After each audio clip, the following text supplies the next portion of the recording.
Hello दोस्तों, कैसे आप सभी। उम्मीद करते हैं कि आप पहले की तरह बिल्कुल स्वस्थ होंगे और पढ़ने के लिए आप एकदम रेडी होंगे।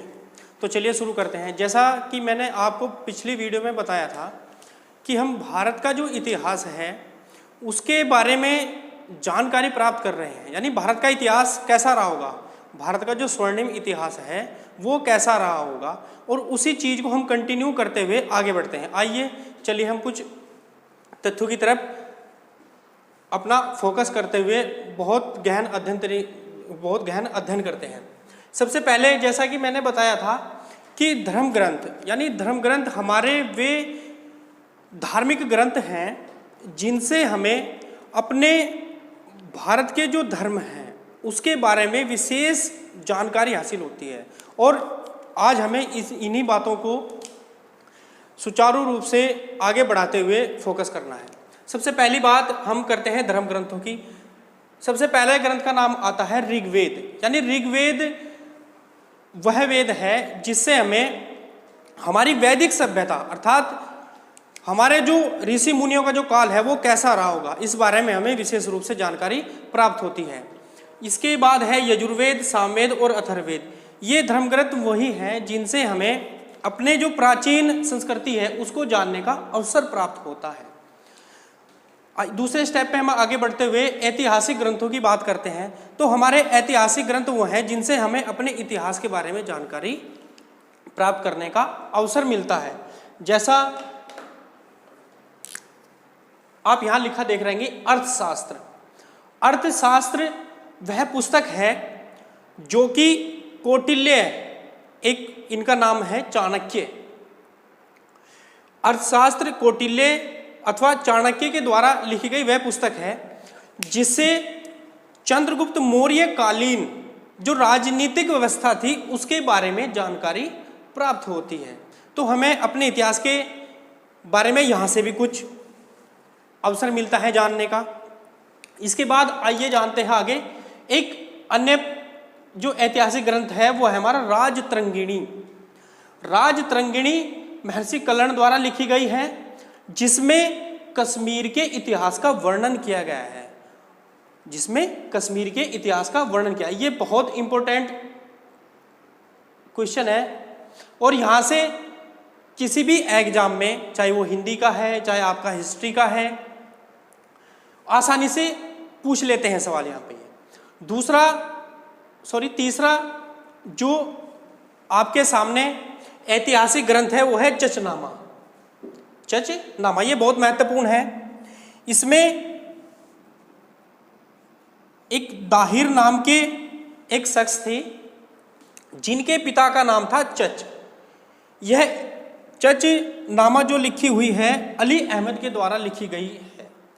इसमें अरबों की सिंध विजय, जब भारत में अरबों की एंट्री होती है अर्थात भारत में अरबों का प्रवेश होता है,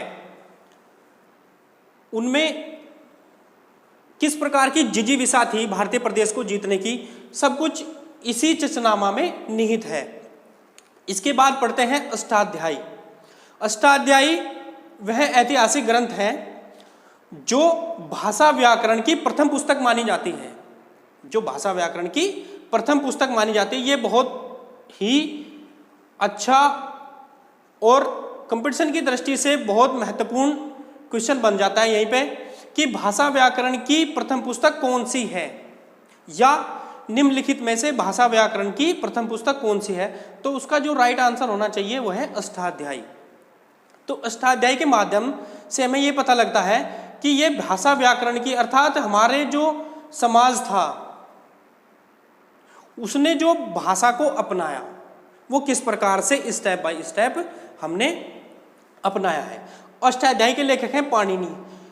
इस अष्टाध्यायी में मौर्यकालीन राजनीतिक अवस्था का वर्णन किया गया है, अर्थात यानी मौर्यकालीन जो राजनीतिक अवस्था थी उसमें किस प्रकार की भाषा का वर्णन किया जाता था। इसके बाद एक नाम और आता है बाणभट्ट का। यह भी बहुत महत्वपूर्ण नाम है बाणभट्ट का। बाणभट्ट के द्वारा जो लिखी गई पुस्तकें हैं वो है हर्षचरित्र और कादंबरी। हर्षचरित्र में हर्ष की जीवनी, अर्थात इनका पूरा नाम था हर्षवर्धन, जो कि पुष्यभूति वंश के शासक थे। ये भी बहुत इंपॉर्टेंट है यहाँ पर। तो सभी जो भारत के इतिहास से जुड़े हुए तथ्य हैं ये स्टेप बाय स्टेप एक दूसरे से जुड़े हैं और बहुत ही महत्वपूर्ण स्थान रखते हैं अपना एग्जाम की दृष्टि से। तो आइए हम तीसरे बिंदु पर विचार करते हैं। वो तीसरा बिंदु कौन सा है? विदेशी यात्रियों का विवरण। और इन विदेशी यात्रियों के विवरण से हमें अपने भारतीय समाज के इतिहास के बारे में जानकारी प्राप्त करने का अवसर भी प्राप्त होता है। आइए जानते हैं।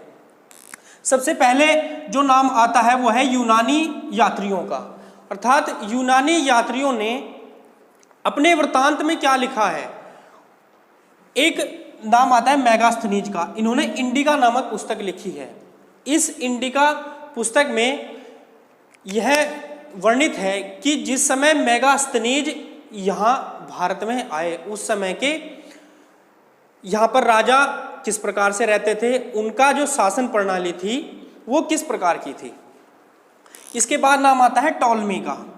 टॉलमी ने भारत का भूगोल लिखी है। अर्थात भारत का जो स्ट्रक्चर है या भारत की जो भौगोलिक संरचना है वो कैसे, उत्तर में कैसा है, पूर्व में कैसा है, दक्षिण में कैसा है और पश्चिम में कैसा है, इन्होंने ये बताया था। एक नाम है प्लिनी। इन्होंने नेचुरल हिस्ट्री नाम की एक पुस्तक लिखी है। अर्थात भारतीय भूभाग में जो पशु निवास करते हैं, अर्थात भारतीय भूभाग में जिस जिस प्रकार के भिन्न भिन्न जाति के पशु हैं, भिन्न भिन्न प्रजातियों के पक्षी हैं, उनके बारे में इन्होंने लिखा है। और एक महत्वपूर्ण इन्होंने इसमें और ऐड किया है कि भारतीय जो वृक्ष हैं या भारतीय जो पेड़ पौधे हैं उनके बारे में इन्होंने बहुत अच्छी तरीके से इसको डिफाइन किया है। आइए आगे बढ़ते हैं। अब नाम आता है चीनी यात्रियों का। अर्थात जो चीन से आए थे। सबसे पहले नाम आता है फाहियान का। ये चंद्रगुप्त द्वितीय यानी चंद्रगुप्त सेकंड के दरबार में आए थे। जिस समय ये आए तो इनकी एंट्री होती है मध्य प्रदेश में, और मध्य प्रदेश में उस समय चंद्रगुप्त सेकंड का शासनकाल था। तो इन्होंने चंद्रगुप्त सेकंड के शासनकाल के बारे में वर्णन किया है। अर्थात भारतीय जो शासक हैं यानी उस समय भारत में भारतीय शासकों का जो शासन करने का तरीका क्या था वो भी इन्होंने यहाँ पर उजागर किया है। इसके बाद आगे बढ़ते हुए ह्वेनसांग के बारे में पढ़ते हैं। ह्वेनसांग एक ये भी चीनी यात्री ही थे जो कि हर्षवर्धन के समय में भारत आए थे, और इन्होंने अपने ग्रंथ जिसका नाम है सी यू की, बहुत इंपॉर्टेंट है, आप इसको कहीं भी नोट कर लीजिएगा, बहुत एग्जाम में कई बार पूछा जा चुका है। और जो उत्तर प्रदेश लोक सेवा आयोग है, जो बड़ी परीक्षाएं हैं, उनमें ये जरूर पूछा जाता है। सेयू की नामक जो वृत्तांत है वह है इनका भ्रमण वृत्तांत। अर्थात इन्होंने अपनी यात्राओं का इसमें वर्णन किया है।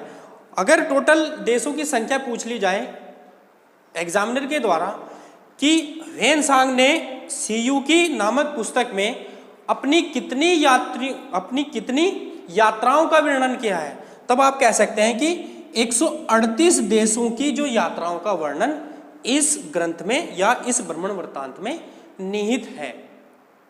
तो ये सभी बहुत इंपॉर्टेंट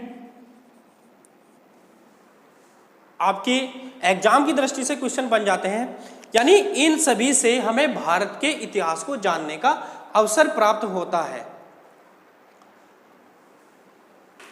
तो आइए अपनी बातों को कंटिन्यू करते हुए अब जो हमारा ध्यान है वो पुरातत्वीय संबंधी साक्ष्यों की ओर होना चाहिए। यानी भारतीय इतिहास को जानने के जो पुरातत्व संबंधी साक्ष्य हैं वो कौन से हैं जिनसे हमें भारत या भारतवर्ष के इतिहास के बारे में जानकारी प्राप्त हो सकती है। सबसे पहले अगर हम बात करें अभिलेखों की, तो अभिलेख वह लेख हैं जिनसे हमें भारत के प्राचीनतम इतिहास को जानने का अवसर प्राप्त होता है। यहाँ से एक सवाल और बहुत फेमस है, वो कैसा है? वो ये है कि अभिलेखों के अध्ययन को क्या कहा जाता है? अभिलेखों के अध्ययन को एपिग्राफी कहा जाता है। ये बहुत महत्वपूर्ण सवाल है और हर दूसरी या तीसरी परीक्षा में अभिलेखों से जुड़ा हुआ ये सवाल बहुत बार पूछा गया है। तो आइए अभिलेखों के बारे में जानते हैं। एक नाम आता है बोगजकोई अभिलेख, बोगजकोई अभिलेख। इसे एशिया माइनर से जुड़ा हुआ माना गया है और इसमें यह बताया गया है कि इंद्र और वरुण नाम के कोई प्रतापी देवता भारत के इतिहास में या भारत की जो वैदिक सभ्यता है उसके इतिहास में रहे होंगे। ये बहुत महत्वपूर्ण है कि भारत के इतिहास में सबसे पहले इंद्र और वरुण नाम का जो जिक्र मिलता है वो किस अभिलेख में मिलता है, तो आपका उत्तर होना चाहिए बोगजकोई या एशिया माइनर अभिलेख से।